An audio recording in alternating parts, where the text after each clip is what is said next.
and welcome to this special edition of GNT, coming to you from the sidelines of the IISS Manama Dialogue here in the Bahraini capital. This is an annual high-level security summit organised by the International Institute for Strategic Studies, and it's a forum for government officials, military leaders, diplomats and policy experts from across the globe.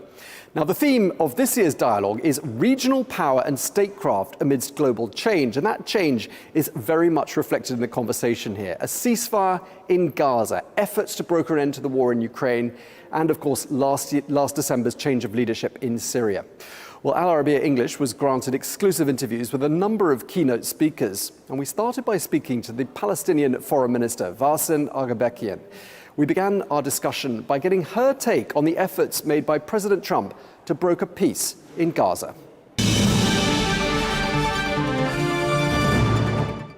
I'm joined now by Varsen Aghabekian, who is the Minister of Foreign Affairs and Expatriates for the State of Palestine. Thank you very much for speaking to Arabiya English. Thank you for hosting me. I'd like to start by asking you about the efforts that have been made by President Donald Trump to bring about peace in Gaza. What's your assessment of where we are? What still needs to be done? A lot still needs to be done. We have welcomed the initiative by President Trump. It's a big move on starting a peace process. We were awaiting a peace on the Gaza-Israel front for a long time. Now we hope it materializes and it becomes sustainable. But this is a prelude to something that needs to be done with many more steps to bring us closer to what we aspire to as Palestinians. What we want as an end game is to end this occupation and materialize a sovereign state of Palestine.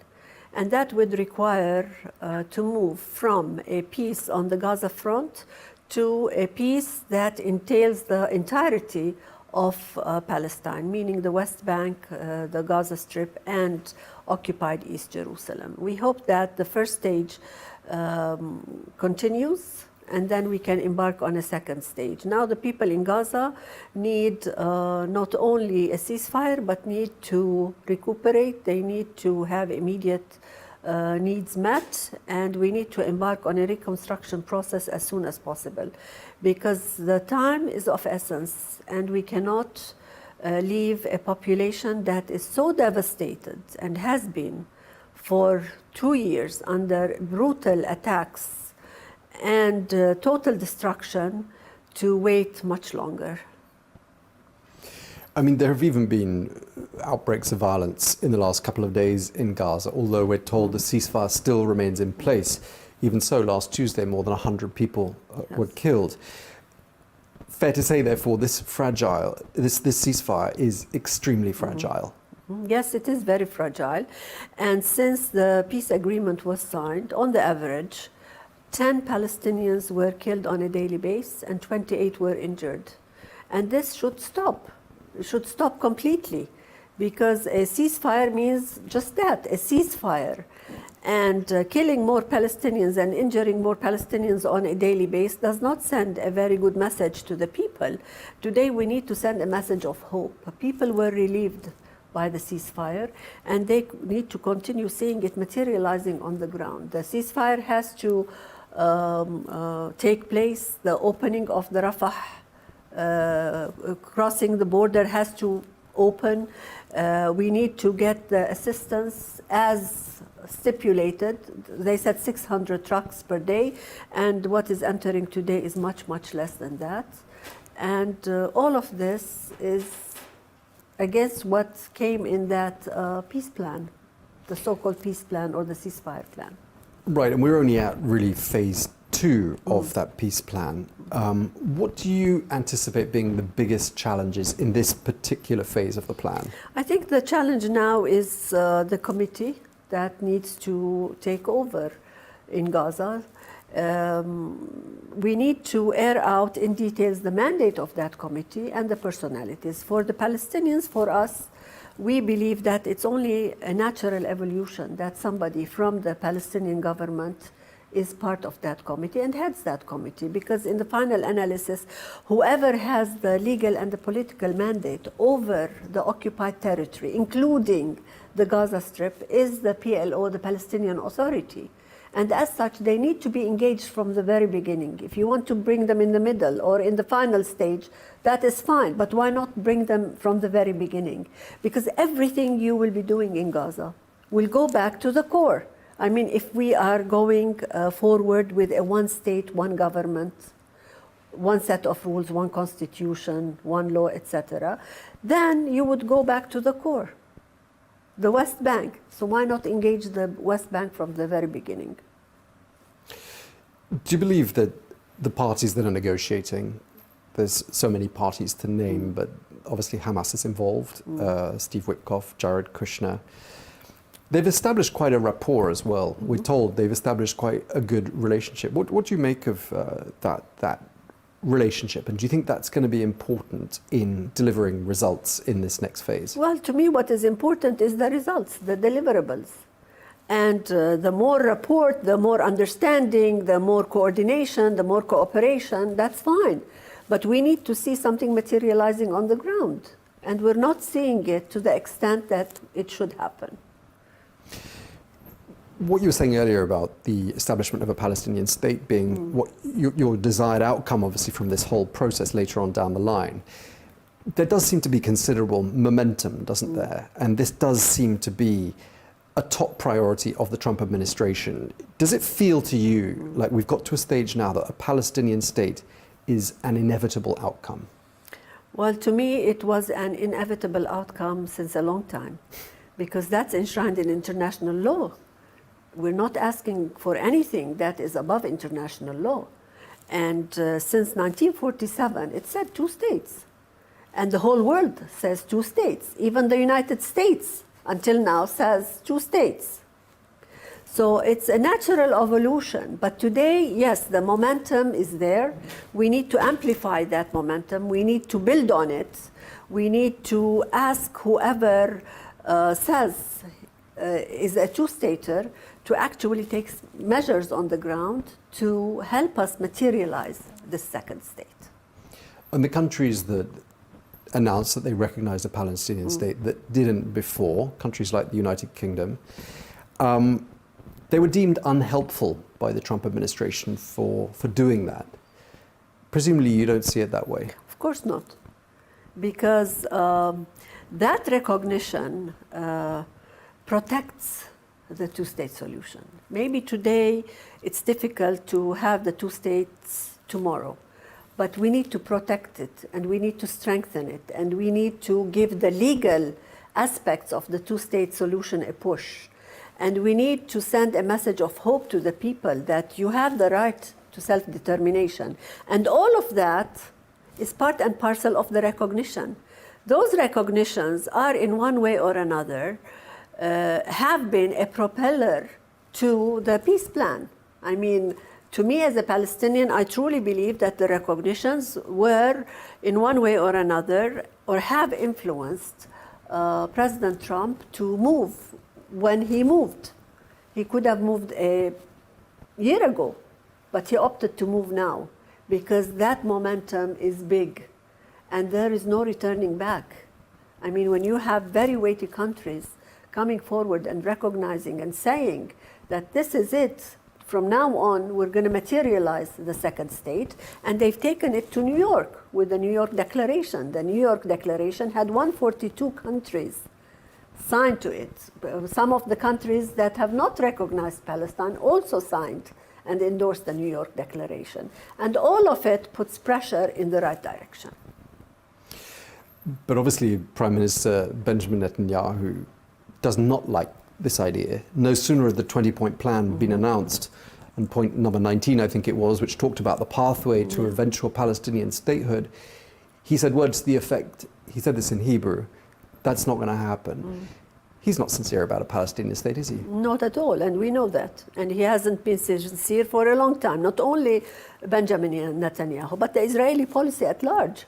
It's not a two-stater, and they have been saying it to the whole world.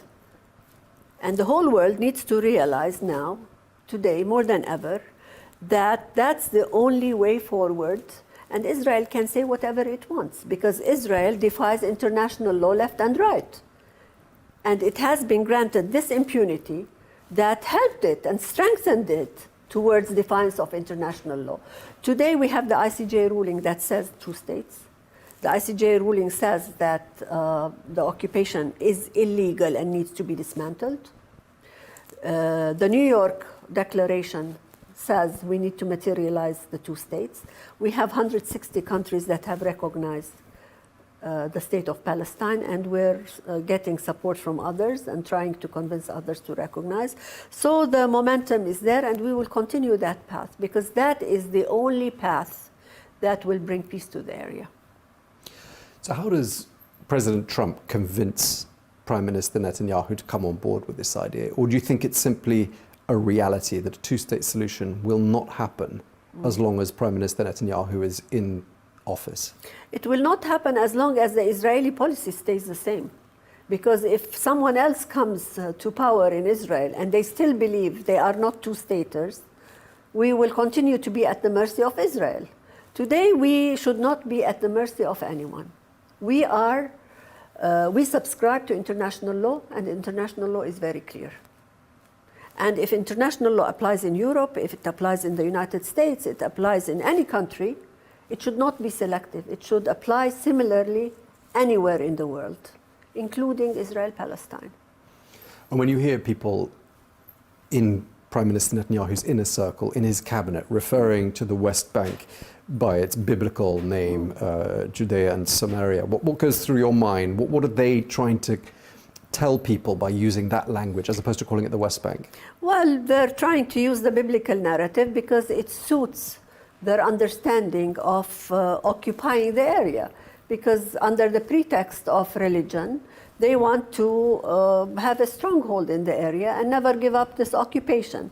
Today, it is called the State of Palestine, and nothing but the State of Palestine. Israel can call it whatever it wants. It can still continue calling it Judea and Samaria the way they want, but it is part of the State of Palestine. They can come and visit Judea and Samaria if they want, but it will continue to be part of Palestine. So I see it as such. President Trump has been very clear about any idea of the West Bank being annexed, as some in the Knesset have discussed. Are you reassured by what you've heard from President Trump that he will never let that happen? To some extent, yes, and I appreciate that. We all do, because that creeping annexation is very threatening to the very existence of the Palestinians. The problem is not with the assurances or reassurances. I mean, that statement was made, and we appreciate it. But what we see on the ground is contrary to that statement, because only yesterday, Israel announced that it is expanding its settlements and it is adding new housing units. What does that mean? It means creeping annexation. And they have tabled this draft resolution on the annexation of the West Bank, and they did it with an audacity that the Americans were in the country at the time they tabled it. And what message were they sending the Americans when they knew that President Trump had already said no to annexation? And they know that. But this is Israel, and I don't want to say we've gotten used to what Israel says, but it is unveiling the true intention of Israel. But the US reaction and what Vice President J.D. Vance said in response to that whole discussion, probably the strongest language we've ever heard used by a US administration directed at the Israeli leadership. I mean, that's unprecedented. And we appreciate that very much. And we need to hear it more often. And we need to see it followed with measures that would deter Israel from the wrongdoing that it has been doing for a long time. If you had a message for the Trump administration right now, what would it be? I will say to the Trump administration that President Trump can make it. But there needs to be an intent to look at the two peoples and the rights of the two peoples and the dignity of the Palestinian people and the struggle of the Palestinian people for 7 decades under occupation, and the rights to self-determination, and that there will be no peace, not for Israel, not for Palestine, not for the region, if the Palestinian rights are not respected and they are given a chance to materialize their state on the 22% of historic Palestine. And just lastly, I spoke to one of your colleagues last week, and he said to me that he thinks the Palestinian cause is going through a very dangerous phase right now. I wonder why you think he said that and whether you would agree with that assessment. Well, dangerous, true, because of the monumental challenges we are facing. But with challenges come opportunities. We have to stay cautiously optimistic and say there are opportunities and we need to seize those opportunities. We have to amplify the momentum that has already been created and move forward. Okay, well, we thank you very much indeed for taking the time to speak to us. Varsen Aghabekian, Minister for Foreign Affairs and Expatriates of the State of Palestine. Thank you for your time, Madam. Thank you.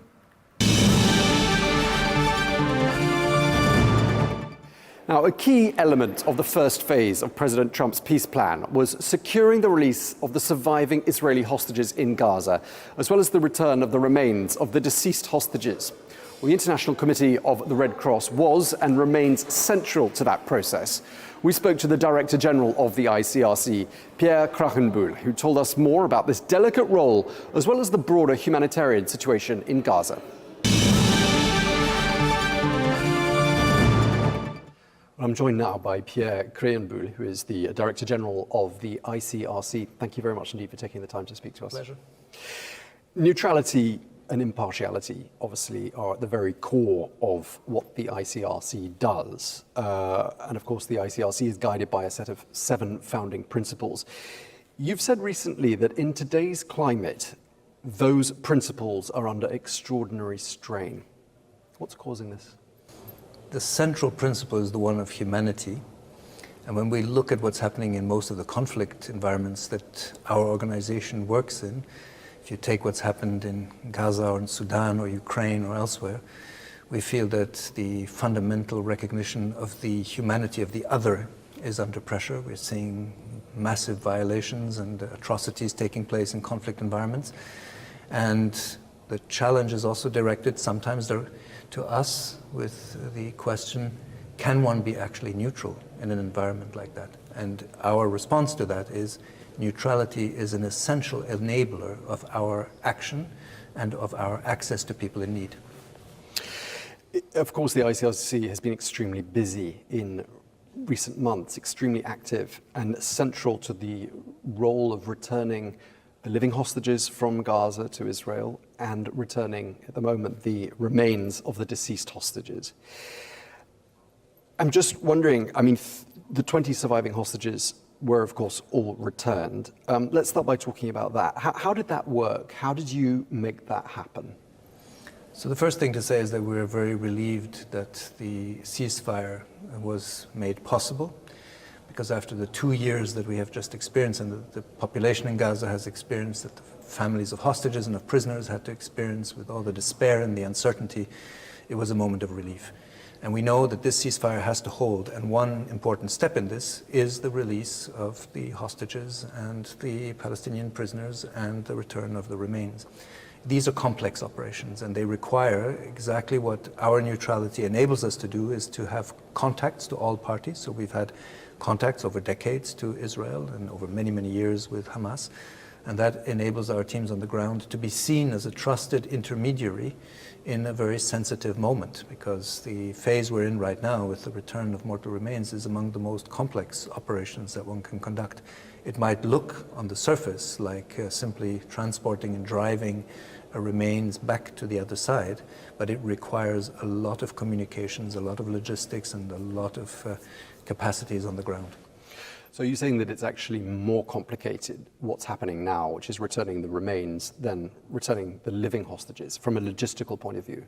So the release of living hostages and prisoners is already complex because it takes place in a very polarized environment with huge emotions individually but also politically, and to operate in the midst of this is sensitive. But it's true right now we're of course seeing, and we saw again last night when we were able to have another 2 remains returned to the Israeli side, and we believe there will be further operations today and in coming days. This is something where everyone's attention is on this. But of course, you have to imagine the landscape that we're dealing with in Gaza with the level of destruction and devastation. It's not an easy issue. And it's first of all the responsibility of the parties to locate the remains, to collect them, to hand them over to us, and then we ensure the transfer. And with regards to the living hostages, are you able to share any details? I know a lot of it is shrouded in secrecy, but in terms of how those living hostages were localized and transported back to Israel, were they all kept in the same place? Were they underground? Are there any details you're able to tell us about that? We don't know those details because, of course, it was a long period, and we had said from the very beginning that the taking of hostages is illegal under international humanitarian law. And of course, so the details of where they were held and the conditions we are not aware of. But what is clear is that in the moment where the parties decided that this would be the step, we were able to, let's describe it like this, ensure that a certain level of confidence building measure was undertaken by having the release take place in, I think, in this phase, generally dignified and correct and appropriate conditions.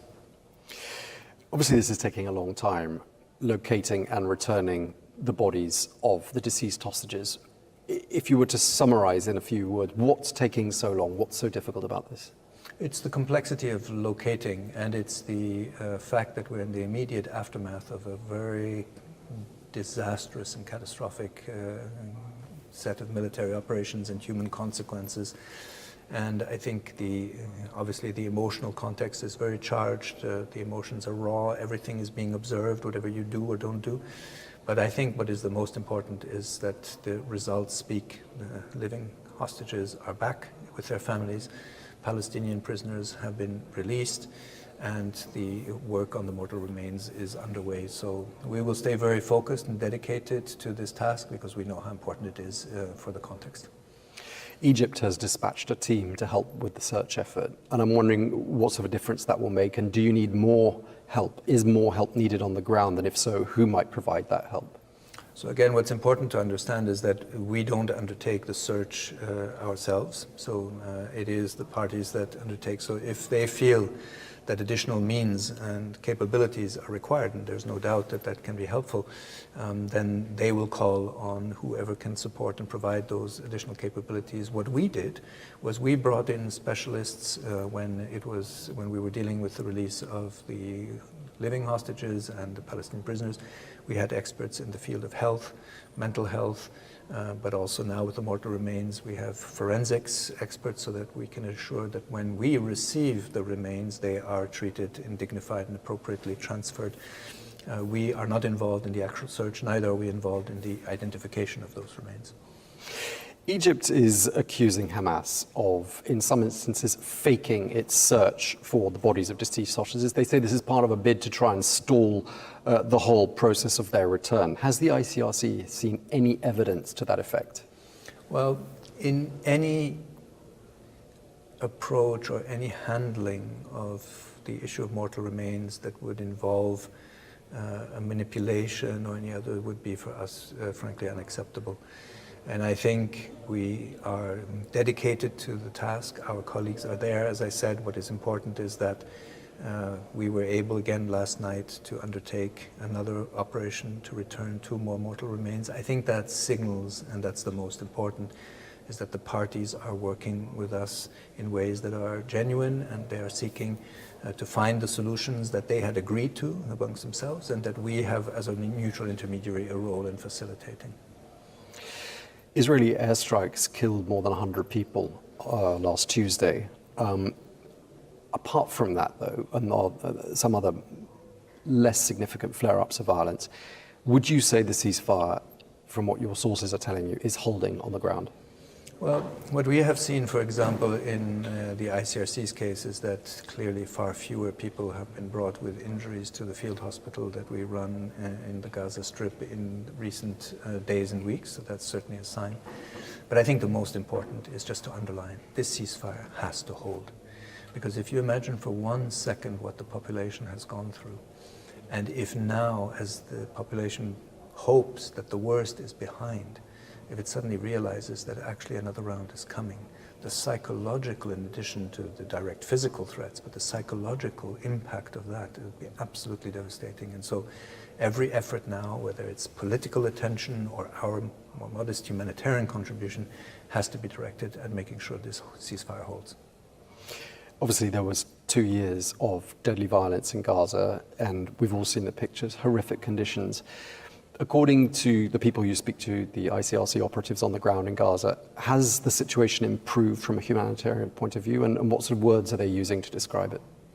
Well, they are, I think, relieved on one hand that the worst of the fighting and the killing and the massive displacement and the injuries that my colleagues saw firsthand in the field hospital, so it's not theoretical for them. They lived through this period. We also lost colleagues of our own in this time and colleagues in the Palestinian Red Crescent. So this, they know the immediate improvement is there, is that lives are not being lost on the same scale as they have been over the last 2 years. Now, I think nobody should be under any illusion of how much work is ahead of us, because right now food needs to come in much larger amounts. We are focused on helping the destroyed and devastated health sector just about survive and maybe then get started again, focused on access to water. And that isn't even speaking about the mental health and psychological consequences of this devastating war. And I don't even know how much we will be focused on that in the coming years, if not decades, because what people have gone through is beyond description. Another place where there is a horrific humanitarian situation is Sudan, and I gather the ICRC has lost 5 volunteers who were killed in North Kordofan. What's your understanding of what the humanitarian situation is right now in Sudan? It's an extremely alarming situation, and frankly, for months this has been a situation that has been probably, in terms of scope and scale, the largest crisis of all. When you think of 12 million people displaced, 80% of the health system, which is on its knees, infrastructure destroyed and damaged, personnel killed. The colleagues you refer to are colleagues of the Sudanese Red Crescent Society who were killed. So it just tells us what this environment is, and at a time where civilians are being targeted, sexual violence is widespread. So it really requires a completely different response, both in humanitarian terms, that's a question of access and security, but also in political terms to bring about solutions, because the consequences for people are extremely grave. And they have been for a while. I mean, tens of thousands of people have been killed in this conflict, millions displaced, and as everyone says this, it's the world's largest humanitarian displacement and hunger crisis. What are the needs on the ground from a humanitarian point of view? What's required in terms of humanitarian help?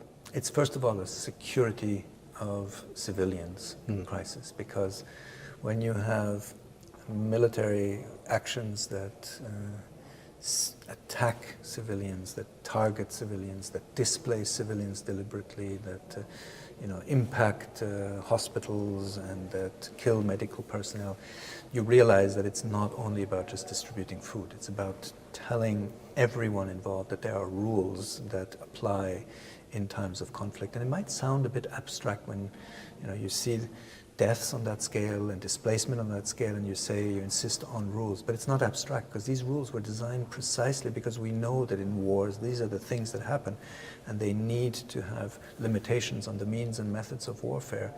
And this is something that we hope that the entire international community can mobilize around to bring about better protection for civilians, more respect for women and children caught up in this conflict. It has reached really alarming proportions. Does anything give you a sense that perhaps there's an end in sight to the conflict in Sudan, especially the sudden renewed interest, shall we say, now that the war in Gaza is over, in that conflict in Sudan? Does that give you confidence that perhaps an end could be in sight sooner than we might think?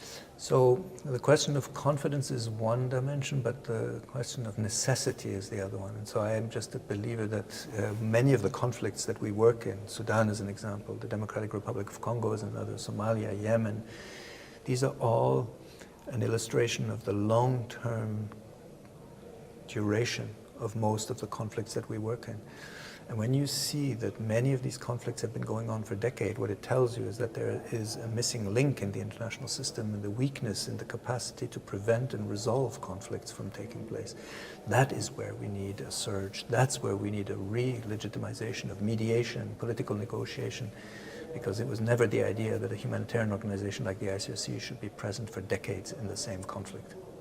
Okay, well, thank you very much indeed for taking the time to speak to us. Really appreciate it. Pierre Krähenbühl, Director General of the ICRC. Thank you. Thank you.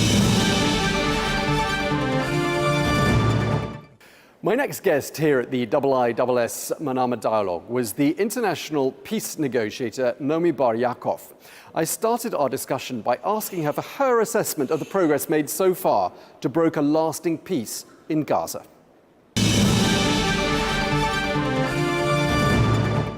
Well, I'm joined now by Nomi Yaacov, who is an award-winning international peace negotiator, an expert in diplomacy and geopolitics in the Middle East, as well as a fellow at the Geneva Center for Security Policy. Thank you very much indeed for talking to Arabiya English.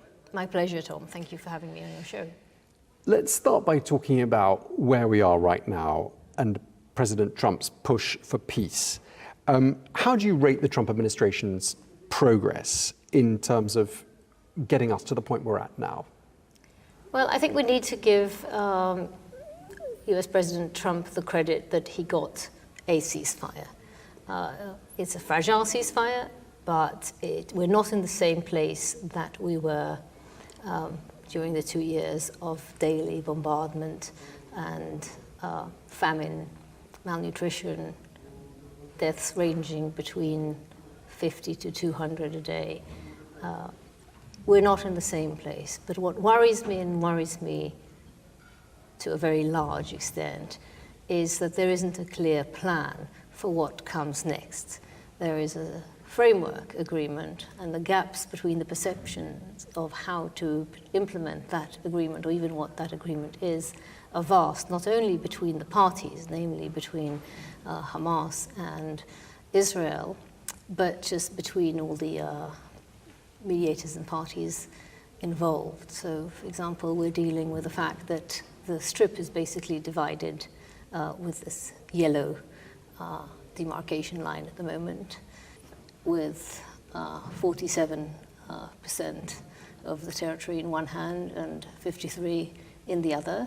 But the goalshifts keep shifting. So now Israel has gotten the green light from the US to attack Hamas operatives within the area that Israel controls, and that is not a ceasefire. I mean, a ceasefire means that there is a cessation of hostilities. That wasn't part and parcel of the deal before.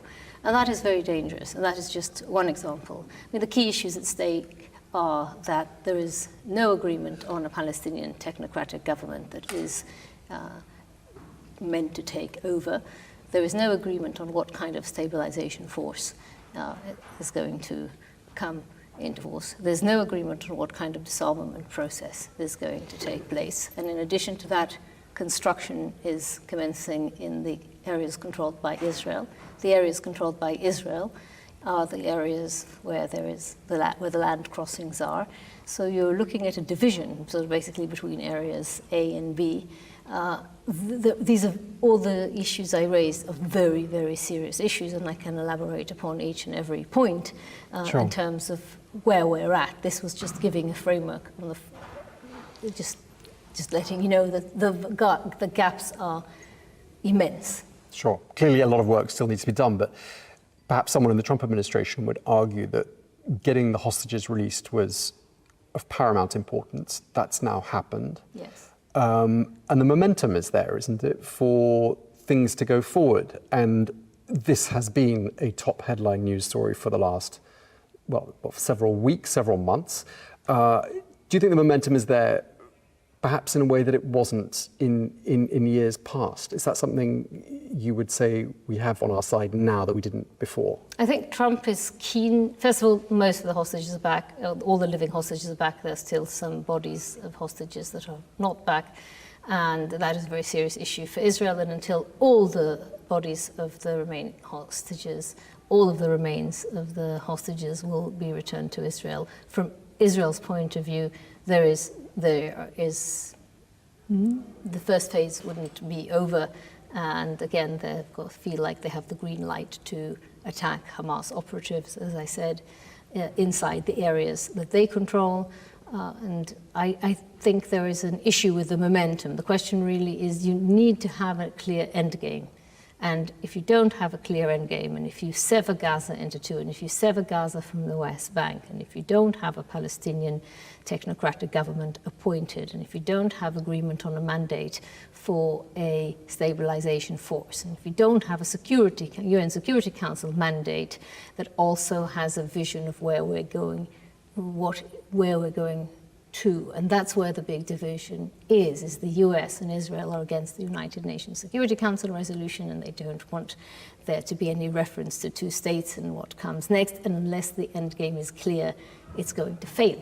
The processes, those of us in international negotiations know that unless the end game is crystal clear, it's defined and agreed upon, and there is a monitoring, verification, compliance mechanism to help you get there, and the terms of the agreement are not vague and ambiguous and interpreted differently by every side, but actually agreed upon in great detail with all the annexes necessary, you're not going to get there. And that is my greatest fear. Momentum is one thing. Agreement on how to get there is another, and there is no agreement on how to get there at the moment at all. I mean, some people say this is a new administration with some different approaches, some original approaches to some historic problems. This is a decades-old issue, the issue between the Israelis and the Palestinians. So perhaps some might argue that President Trump is going to succeed where 12 or 13 presidents before him did not since 1948. Because his approach is entirely different and unorthodox. What do you make of that argument? Well, I think you need to look into the details of, he got to the ceasefire in an unorthodox fashion, and he managed to get to a ceasefire, and as I said, I do give him credit for that. He exercised the leverage that he has over Benjamin Netanyahu, the Israeli premier, 3 times. Once when he came, just before he came into office, he said he wants to come into office when there's a ceasefire, and a day before he took office, the first ceasefire came into place, first ceasefire for him, second ceasefire. Then over the Iran war on the 12th day of the Israeli-Iranian war, after he bombed with American B-12 bombs 3 sites in Iran, he imposed the ceasefire. The Israelis would have continued to bomb Iran. And now, this current ceasefire, certainly he said himself, would not have happened because he finally cottoned on, the penny dropped, that Netanyahu will continue the war forever unless he's stopped. And he said enough is enough and you need to stop. But that said, he keeps saying, and his envoys keep saying, that if Hamas doesn't abide by its part, then all hell will break loose, and he's already given Israel the green light to attack Hamas operatives within the areas that Israel controls. That is a big red light. And he continues to say that, if they don't disarm, they're not going to disarm. They're having arms, they're an armed resistance. They're not a peaceful resistance. That's the whole raison d'etre. That's how they operate. They're not going to voluntarily disarm. There has to be, DDR disarm. It takes years and years to work, and there has to be a real process. He doesn't strike me, Trump, as the most patient man. He wants things done quickly, and this is not something, unfortunately, that can be done quickly. And if he severs, as seems to be the case, the strip into 2 parts, where one part is occupied by Israel and the other part is under a very fragile Palestinian control, because yet again you have the Israelis on the border controlling the crossings, that is not independence.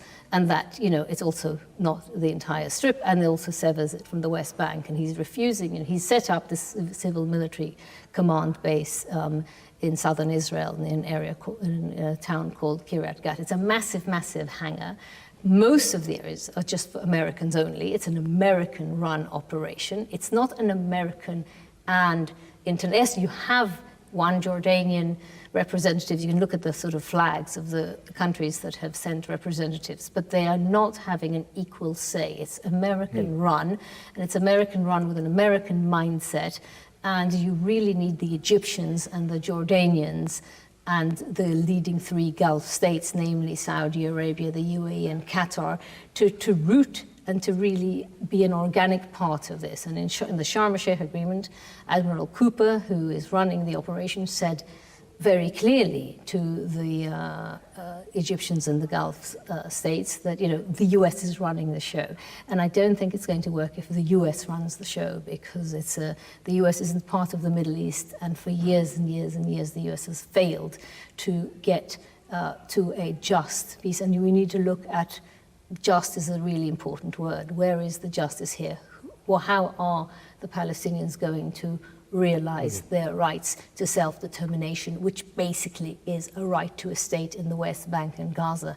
This center in Kiryat Gat deals only with Gaza, and it's a military civil corporation, but it's a US run operation, and unless you have, again, a United Nations Security Council resolution with teeth, you know, that really nobody is going to want to send troops to Gaza, to a stabilization force. And what they're going to get in the crossfire between Israel and Hamas, especially since Israel occupies around half of the Strip, and it doesn't look, they will only withdraw to the next line, you know, the red line and the green line. And then there's, of course, the security perimeter. When Hamas disarmed, there's certain conditions, and there's no likelihood that Hamas will disarm anytime soon. And then what did Trump say? He said that he will disarm them by force very quickly. That's a war. You've raised a lot of points there, and I want to go back to one of the early points you made, which is about, we were talking about the hostages being returned, and of course there's the deceased hostages. Their bodies have not all been returned. Correct. It's being seen as an obstacle to advancing with the peace plan.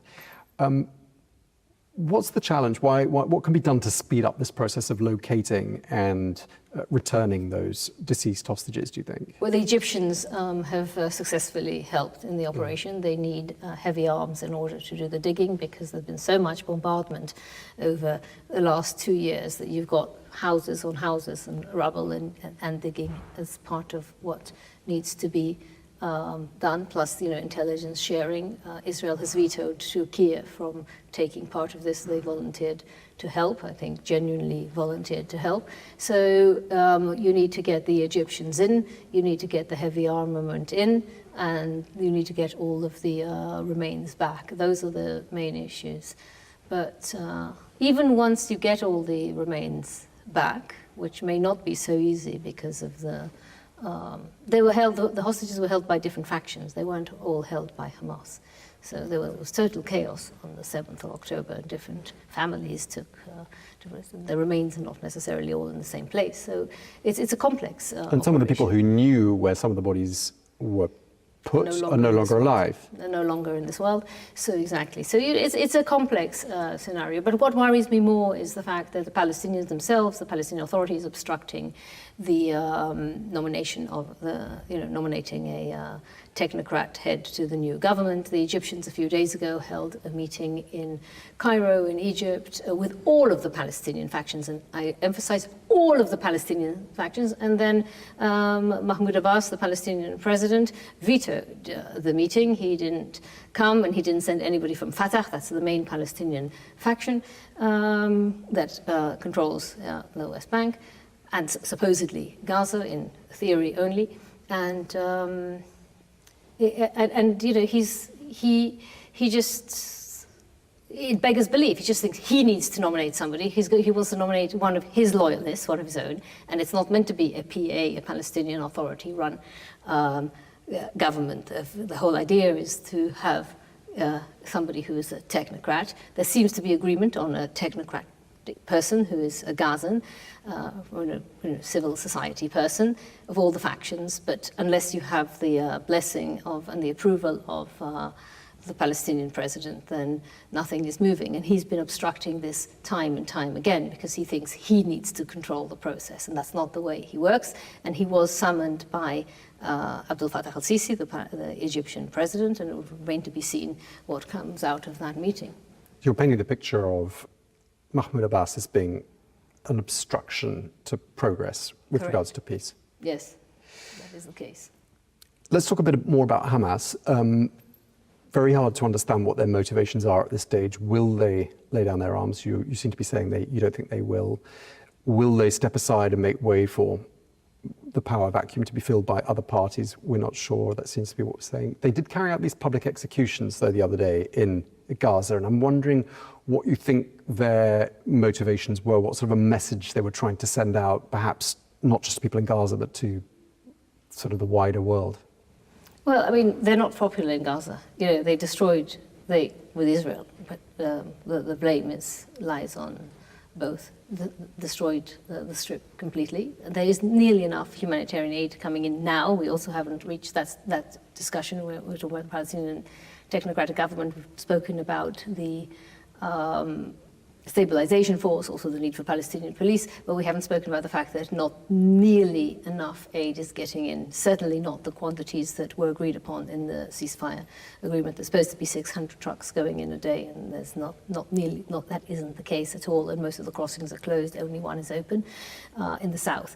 But, so I think Hamas are deeply unpopular in the strip, and they are trying to redefine themselves, and they're trying to show that they won't tolerate any opposition, and that's, Israel has been funding certain individuals, and there has been, and pouring quite a lot of money into it, so they're saying, well, we're not going to tolerate any what they would consider treason.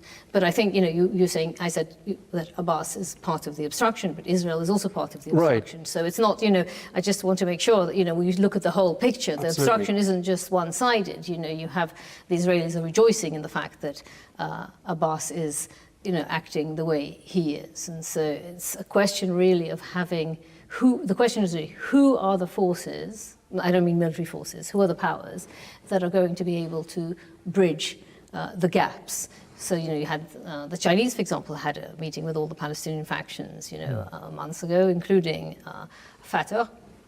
If you have a Security Council resolution, obviously you're going to have Russia and China involved as well. But the process is multilateral, and it's really the Egyptians that know every single inch of the Gaza Strip, and they have to take a lead role together with the Jordanians. Those are the neighboring countries to Palestine and Israel, and they are the ones that have an awful lot at stake. And the US needs to incorporate their thinking, as well as the thinking from the three leading countries in the Gulf, into the way that they move forward, and not act in the way that they are, which is basically dictating how to do things.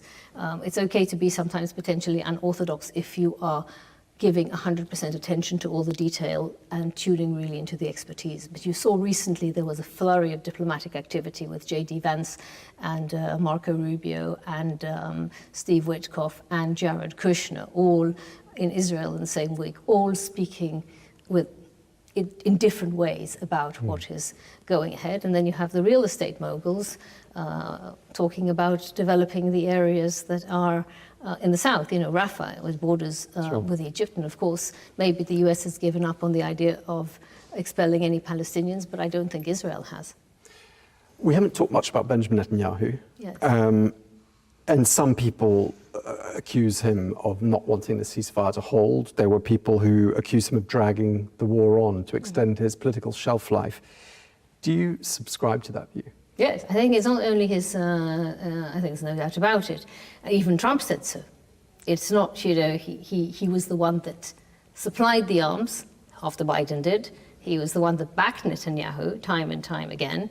But then the penny dropped last month. He said, okay, right. Or earlier this month. He said, okay, now we are, enough is enough. And I think Netanyahu, believes in total victory, among other things. So he believes that Hamas needs to be destroyed, but he doesn't believe in peace. He doesn't believe in a Palestinian state. So there isn't an end game. So the end game for him is the destruction of Hamas, but then he will destroy whatever comes next. And also he backed up thugs, drug lords, to fight Hamas in Gaza in the same way that he backed Hamas and funded Hamas, or allowed for funds to get to Hamas as an opposition to Mahmoud Abbas. Netanyahu's strategy has always been divide and rule. Also internally, the country is torn apart.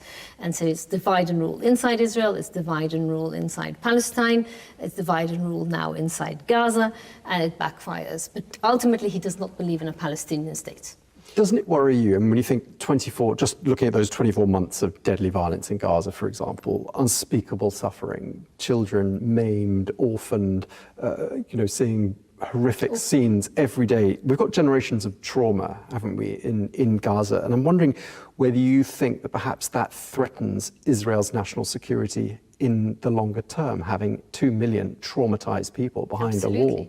Absolutely, and they can't say that they didn't know about it, because people like myself have been warning about it time and time again, and that's what needs. There's also trauma in Israel post 7th of October, so one also needs to think about there's no explanation for Israel in terms of how are they going to ensure that this isn't going to happen again. And of course you hear that, okay, you get rid of Hamas, supposedly, and then, what is going to come after could be worse. You hear that time and time again.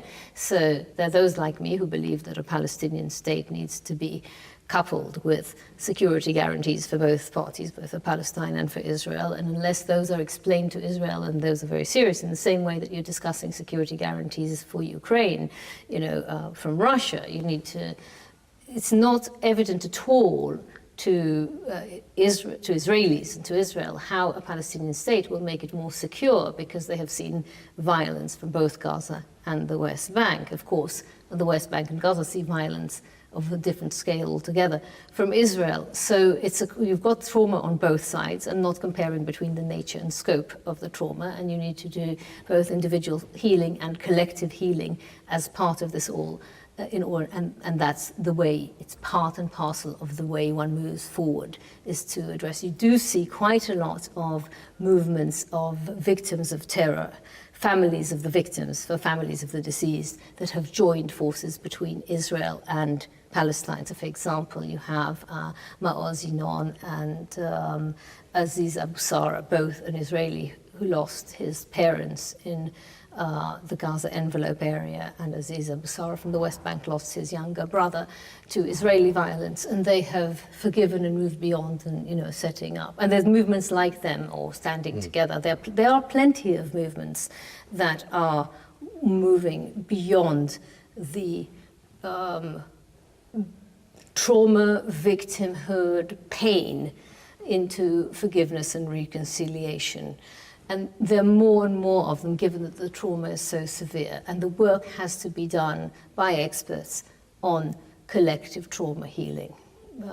But also we need to get them jobs. I mean, you have people who haven't worked in Gaza for 2 years, right, haven't had any education. With UNRWA, the banks are empty. There's no cash. There's no, but also even the West Bank, Israel has enacted a law that UNRWA cannot operate in the West Bank, so you've got thousands and thousands of children, many thousands, who can't go to school, because part of what they do, UNRWA, is education as well as humanitarian aid. So it's not, you need to look at it through a very, very broad lens and address these people need jobs.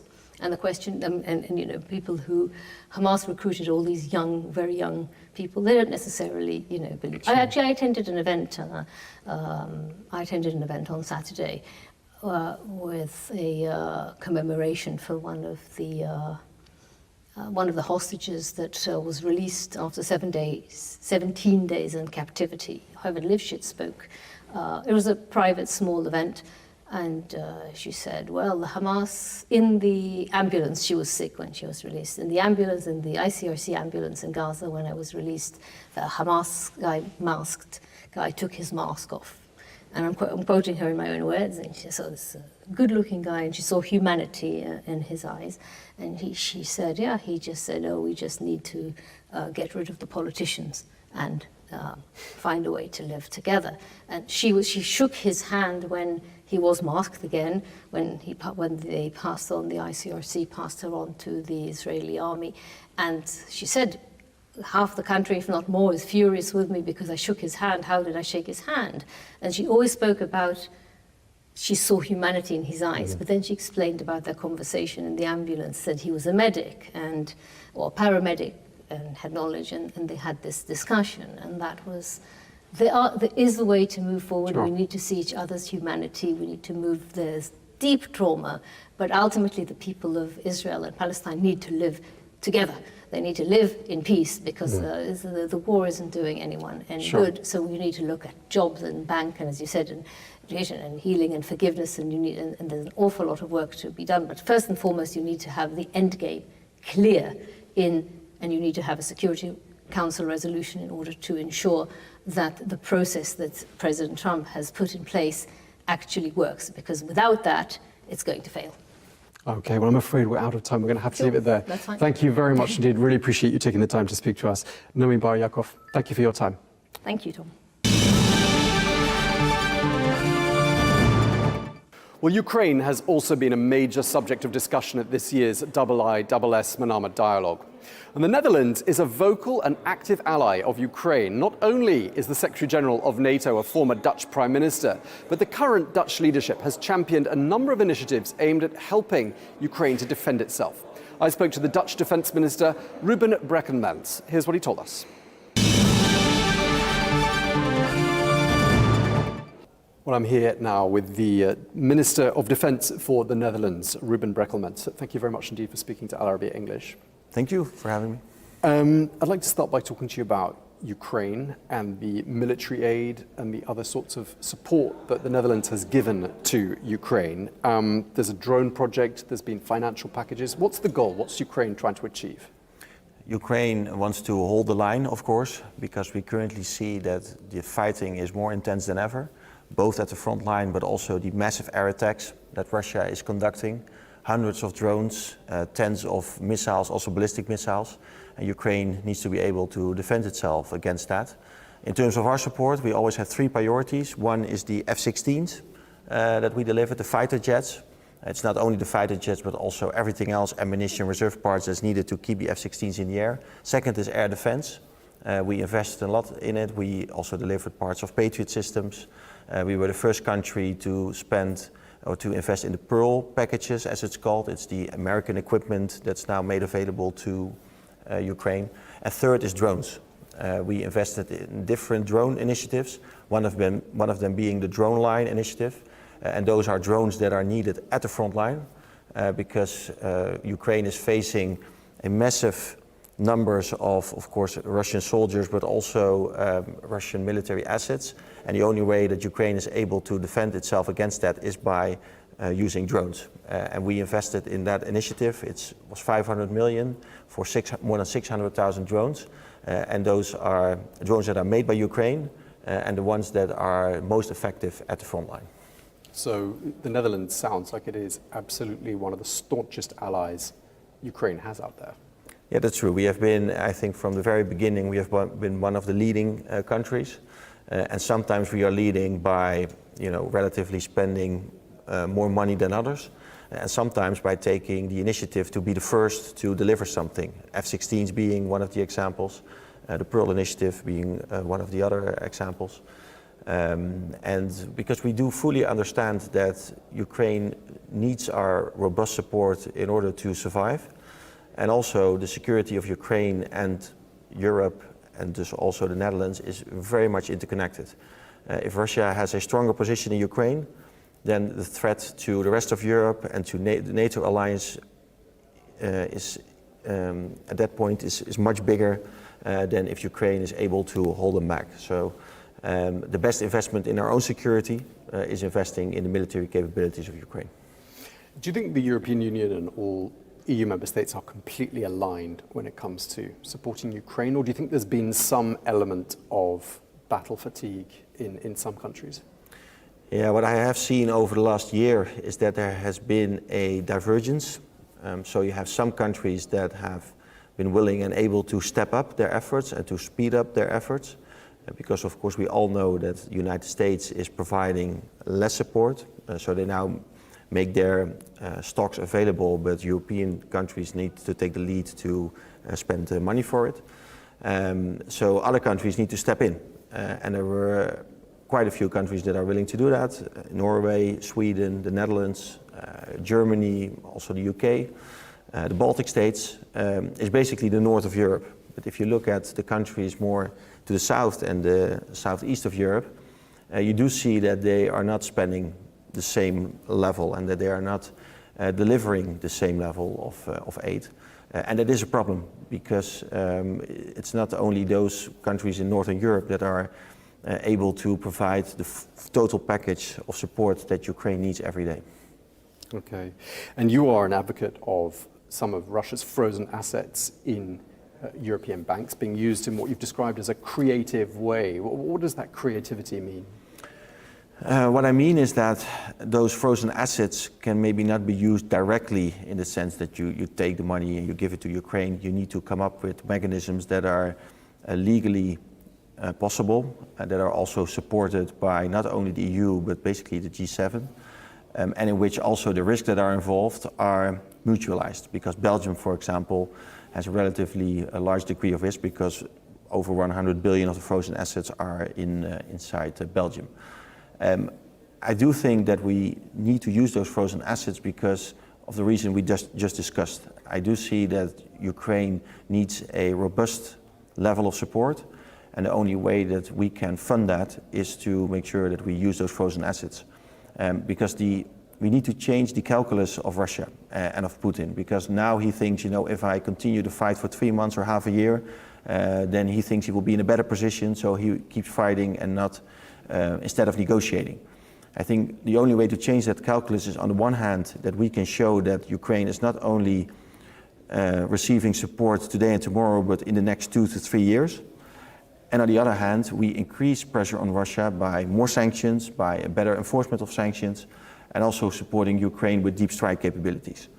So if Putin feels that in the next 2 to 3 years there is robust support to Ukraine, and the pressure on him economically is only going to increase by sanctions and by deep strikes, then maybe his calculus will change. I think that's the only way to push him towards the negotiation table.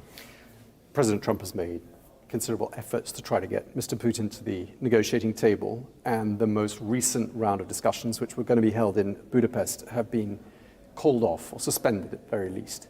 Why do you think that happened? I think because the United States also realized that Russia at this point is not willing to negotiate. They are willing to sit at the table, they are willing to appear and to seem to be a constructive partner. But if you then look what they actually say and whether they are willing to compromise or to do any concessions, then the answer is no. And so far the diplomatic efforts as a result have been disappointing because Russia is only talking but they are not negotiating. So as I said, I think we need to increase the pressure on Russia. That's the only way to make them negotiate.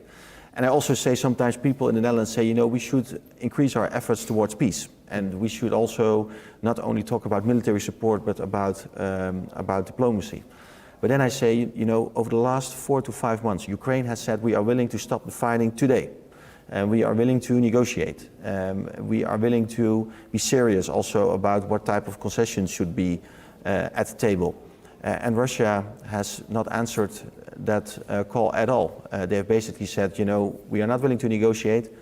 We rather keep bombing you, we keep attacking you, we keep terrorizing the Ukrainian people by taking out the energy infrastructure. So I think the only way to get somewhere is to increase the pressure on Russia. Do you think it's inevitable, though, that when a deal is struck, that Ukraine will have to surrender some of its sovereign territory?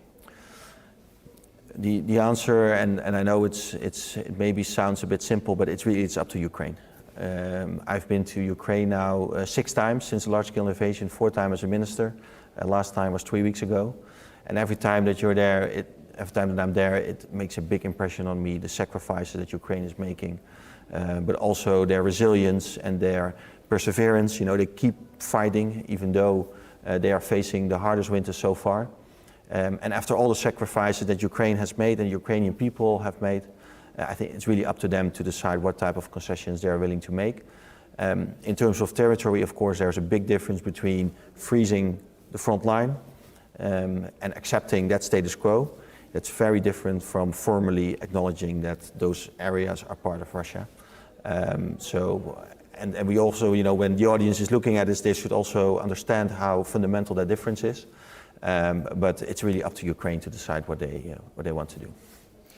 The Netherlands is very much on the radar when it comes to this conflict. Not only have you mentioned yourself in this interview that you are a staunch ally of Ukraine's, but the Secretary General of NATO, Mark Rutte, is of course Dutch himself, a former Prime Minister.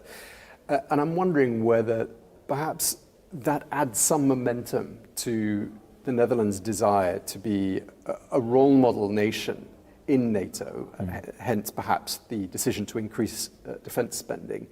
Is that an element? Do you feel an element of pressure having the head of NATO being Dutch? Are you feeling that?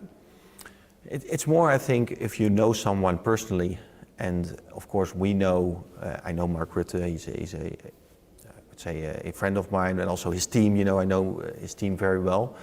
Of course you have more interaction, so sometimes when there is a NATO meeting, you talk about, okay, what do you want to achieve and how can we help with that? And we are just one of the 32 allies. But of course, if we make a certain statement, then we can also support in achieving something as an alliance. So that's, there is good contact, but in the end, we are just one of the 32.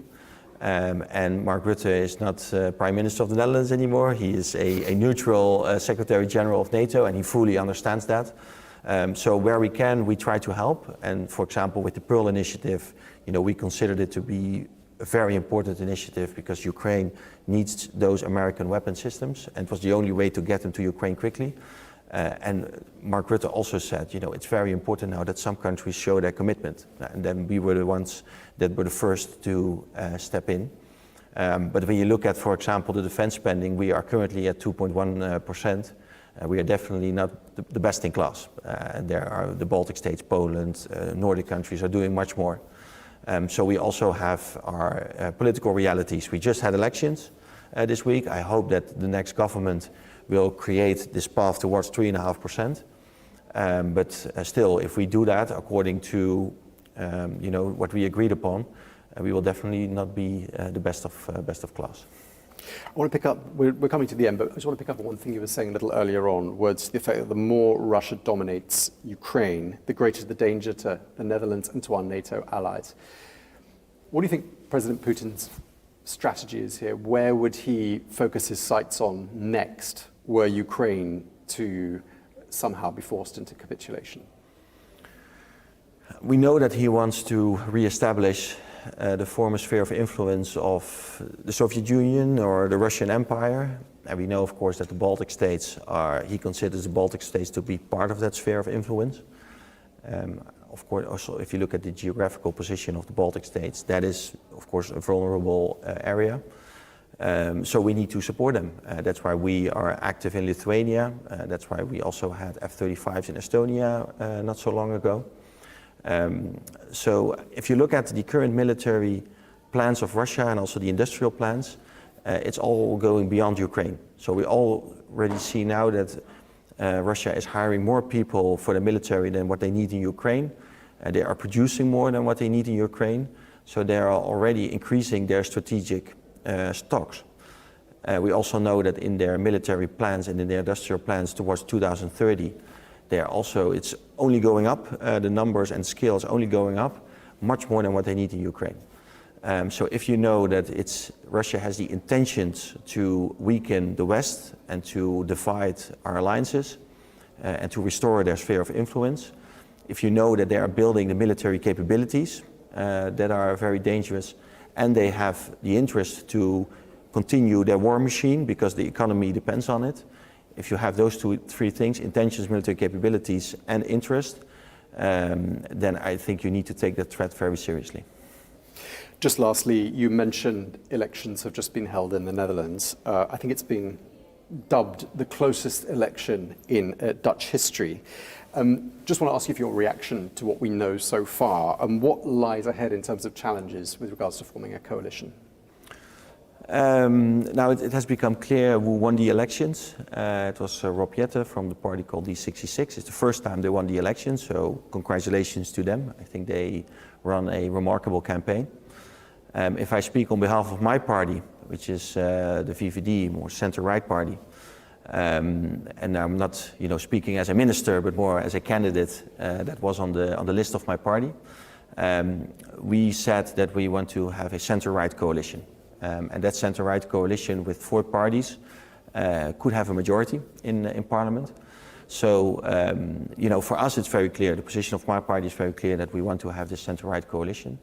But if the winner of the elections also thinks the same about it, and if so, how he wants to get there, the initiative is on his side, and we will see how long it takes. Normally, a formation process in the Netherlands takes around 6 months. Sometimes more, sometimes a bit less. I think there is a genuine desire to do it quicker because we have now 3 elections in just 4 or 5 years. So it we could get there faster. I think what is important though is regardless of how long it takes, regardless of the outcome, in terms of defense policy, in terms of foreign policy, I expect that the course of the Netherlands will be very solid and will remain the same. So we will increase our defense spending, we will strengthen NATO alliance, our support to Ukraine is rock solid. So regardless of what's happening in terms of political turmoil in The Hague, what people outside of the Netherlands will see from us will be very clear and very similar. Okay, well, thank you very much indeed for your time. Ruben Brekelmans, Minister of Defence for the Netherlands. Thank you for your time, sir. Thank you. And finally, it was during last year's Manama Dialogue in December 2024 that the former Syrian leader Bashar al-Assad fled his country, bringing to an end decades of his family's rule. Well, nearly a year on, much has changed for Syria and its standing in the world. But unsurprisingly, after 14 years of turmoil, challenges remain for the new leadership in Damascus. Well, we discuss some of those challenges with Wolf Christian Pace, who is an expert on Syria and a senior fellow for armed conflict at the International Institute for Strategic Studies.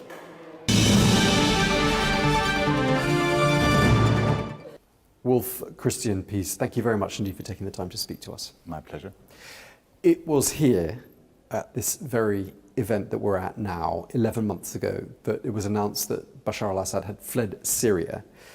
And here we are, back in Manama, and it's been announced that the current Syrian president, President Ahmad al-Shara, is going to be heading to Washington very soon. It was announced here. I mean, it's very difficult, isn't it, not to be amazed by the speed and the significance of the change that's occurred during these last 11 months. What are your thoughts? Yeah, absolutely. I mean, that's totally right. I think nobody could have predicted the speed at which things have developed. I don't think when Ahmad al-Shara's people set out about a year ago for Aleppo that they would end up in power in Damascus just a mere 2 weeks later, and that the US sanctions would largely be lifted and that we would have these kinds of meetings between the White House and the new Syrian president. And here at the IISS Manama Dialogue, there's been a lot of discussion about Syria. There's been some very high-profile guests. We'll talk about some of them, but I'd like to start by asking about Tom Burges, the US Special Envoy. What's he been saying? Is he sounding optimistic about Syria's future? I think he was very optimistic about Syria's future. He spoke about how Syria was going to be part of Donald Trump's peace plan for the Middle East, if we can call it like that. And he stressed really the need for prosperity and development. So it was less about, let's say, political issues per se. He spoke a lot about 3 million Syrian refugees in Turkey who now speak both Arabic and Turkish, how this is an enormous economic resource for the region. And I think his vision, and I guess Washington's vision, is one where development would lead to prosperity and prosperity would lead to peace. One of the keynote speakers this year has been the Syrian Foreign Minister Asad al-Shaibani. You've been listening to what he's been saying, you've engaged with him. What's he saying? What do you think is his appeal to the audience? What's he saying to them? Well, I guess his key message to the audience is that Syria wants to be a good partner. I think that came out very clearly today. He stressed that there was a willingness to make a deal with Israel regarding the borders, even though the details of such a deal are still a little bit hazy. And basically, he stressed the need for peace in the region and, in a sense, aligning himself to Washington's vision. That was my feeling, that they were moving, at least rhetorically, in a similar direction. Okay, so on the whole, it sounds like you think everyone is pretty optimistic about where things are heading, although there are, of course, challenges ahead. And one of the challenges I want to talk to you about specifically relates to a paper you've actually authored for IISS about the issue of reforming the security sector in Syria. What's the scale of this particular challenge? Well, we would argue that this is the biggest challenge that Syria is facing at this moment, and one that doesn't quite get as much attention as it should be. Syria basically doesn't have an army anymore. So, I mean, Assad's military forces have been dissolved by the new government already in December last year. And basically, you have a coalition of rebel groups of militia fighters running the country. That has a couple of challenges. One is how do you bring them all under one command? That's something the new government is trying to do. Another one is, of course, that there's no professional police force, at least no police force that is large enough to deal with the significant problems that Syria is facing. So Syria now, in a sense, is between a rock and a hard stone, because on the one hand, it needs to somehow find a future for these fighters and create livelihoods for them, but you also need to professionalize the military and quite possibly hire new policemen, new officers. All of that in a situation where there isn't a lot of money going around, because all of these processes not only take a lot of time, but they're also very costly. Indeed, and when we've interviewed people from the government in Syria, they told us that when they came to power 11 months ago, there were only tens of thousands of euros, if that, in the state coffers. So really, money must be a particular issue. But with regards to those different factions within the security forces, some of them presumably aren't Syrian, and I'm wondering, what do the new leaders of Syria do about them, the foreign fighters that join these various factions who aren't Syrian? Do they repatriate them? Do they nationalize them? Or naturalize them? What do they do with them? Well, that's one of these sticky issues. Nobody quite knows how many foreign fighters we're talking about them, but they're certainly in the thousands, if not more. And they come from a wide variety of countries, from the Caucasus, from Europe, North Africa, but in particular also from China. And a lot of the home states want these people back. And by saying they want them back is they want to put them in prison because they served in a terrorist organization from their point of view. Now, that's something that is really challenging for the government of Ahmed al-Shara, because these people came to Syria to fight on his side. In many ways are among his most loyal constituencies, because, well, they're almost like a Praetorian Guard, if you wish. So this is one of the key challenges at the moment. I don't think the government is at all prepared to repatriate them, precisely for that reason. I think most of them also don't want to go home. So at the moment, the approach seems to be to sort of settle them in Syria. A lot of them have been in Idlib already for 10 years or so. A lot of them have wives and children. So that might be a path out. It might even be desirable from a counterterrorism perspective, because, I mean, it's better if they're in Syria and therefore under control, if you wish, rather than displacing them to a new battlefield. It's one of these open political questions that al-Shara is facing at the moment. There have been some flare-ups in Syria during these last 11 months. There was the violence in the northern coastal areas. There's been the violence in the south in Sueda. There's been an attack on a church close to Damascus in which a number of people were killed. All of those situations, though, were some months ago, and I'm wondering whether perhaps you think it's starting to look as though things are calming down, things are settling down in a way perhaps they didn't look like they were 5 or 6 months ago. I think it's too easy to tell, really. I mean, what the three incidents that you just mentioned all have in common is that there isn't much of a police force, right? So, I mean, the violence in Asweda started because of what was a criminal act at the end of the day, and then turned into sectarian violence very, very quickly, precisely because there was no professional police force. At the coast, the challenge was that the very small police presence from Damascus was overrun, and then basically a militia had to be dispatched to deal with them, leading also to sectarian violence. And of course, the attack on the church shows that there are still elements of ISIS active, and I understand there's even a little bit of a revival of ISIS. So I think it's too early to tell. What we can say is that things have been calmer, I think, than most of us would have expected. So given the history of the civil war, it's actually surprising that there haven't been more incidents, but the incidents that we have seen are very worrying, in particular, as it's a recurring theme. The theme is we need a professional security sector, a non-sectarian professional security sector to address these challenges. So lots of challenges, and going back to what you were saying earlier about money obviously being an important issue and a concern for Syria, how to finance this significant transition. When you look back at the last 11 months, which countries stand out as being perhaps the most steadfast supporters of this new government in Syria? Well, I mean, the number one supporter would probably be Turkey. I mean, as you know, it has been Turkish money, Turkish support that has enabled the offensive that took al-Shara to power. Turkey still plays an important role and will probably continue to play an important role in revolutionary Syria. The Gulf countries have been supportive to a certain degree, and particularly materially. I mean, there have been finances being promised, projects are being agreed upon, but it's not quite as close backing as the one that they get from Ankara for the time being. Other neighbors, such as Jordan, for example, are also engaging with the new government. But yeah, that's basically where it stops. I mean, one of the key challenges is that the international community at large, while verbally be supportive to the new government, hasn't really started the kind of large-scale reconstruction and reform efforts that you would expect 11 months after a revolution.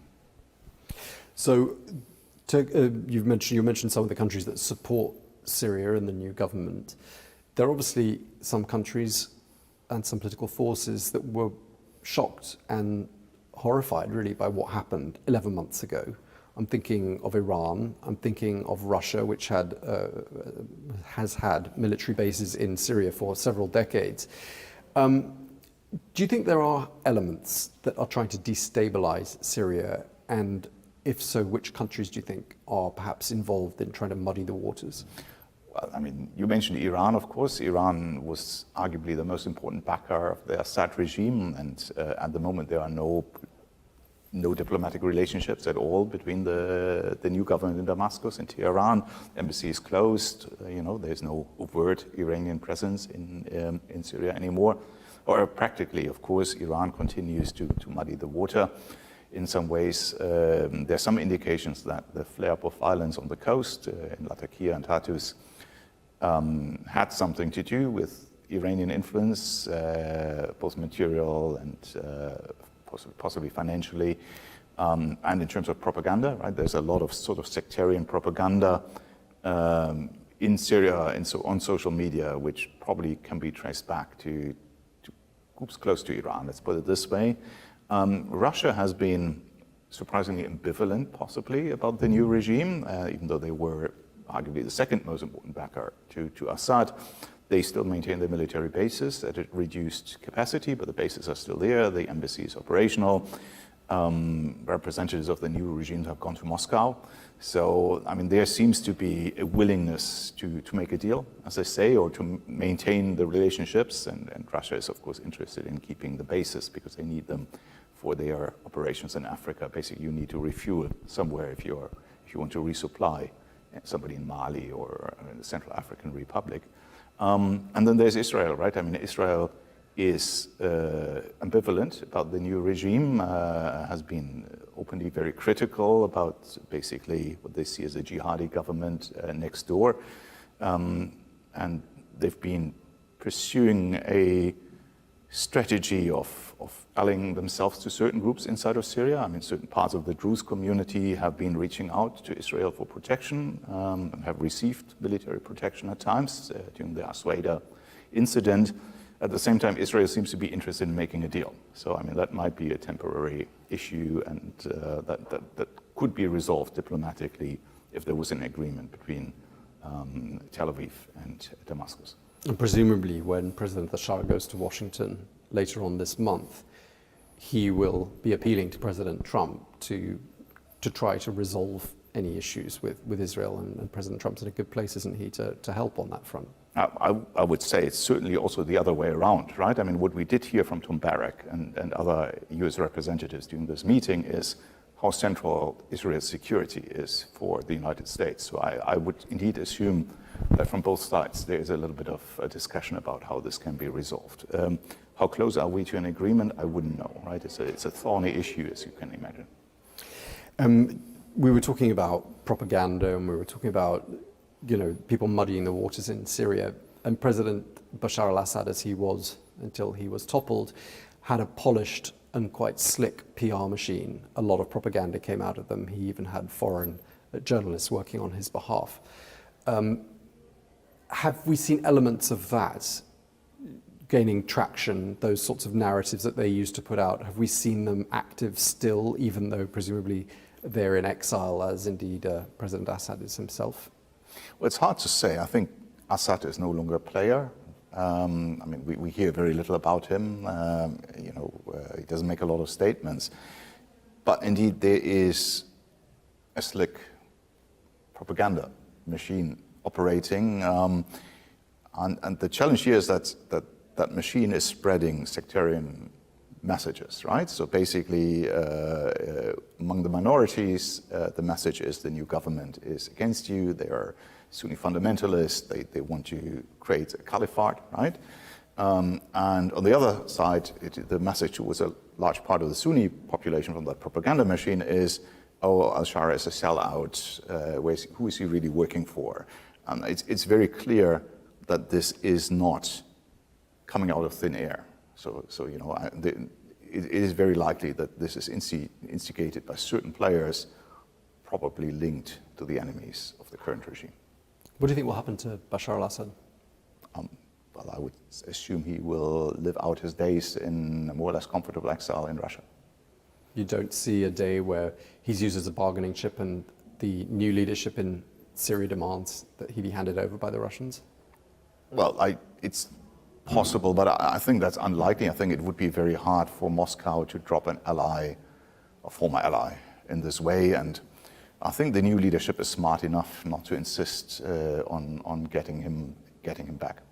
Okay, and just lastly, looking forwards, how confident are you, from everything you've heard here in Manama, that a positive and bright future can be mapped out for Syria?